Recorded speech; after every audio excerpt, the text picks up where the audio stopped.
BJP সংখ্যালঘু মোর্চার পক্ষ থেকে ২৭শে জুলাই প্রাক্তন রাষ্ট্রপতি এপিজে আব্দুল কালামের প্রয়াণ দিবস যথাযোগ্য মর্যাদায় পালন করা হবে। ভারতের প্রাক্তন রাষ্ট্রপতি এপিজে আব্দুল কালামের প্রয়াণ দিবস আগামী ২৭শে জুলাই রাজ্যের সর্বত্র যথাযোগ্য মর্যাদায় পালন করার উদ্যোগ গ্রহণ করেছে বিজেপি সংখ্যালঘু মোর্চা।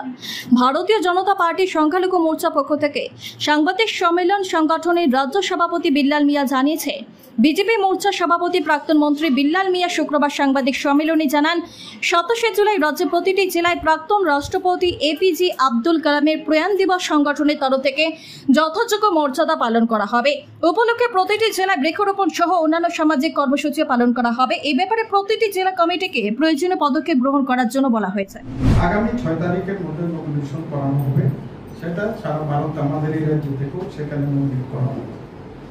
এই কারণে আমাদের ডক্টর আবুল কালাম আজাদের উপর আমরা সেখানে গুরুত্ব আরোপ করছি সারা ভারতবর্ষে।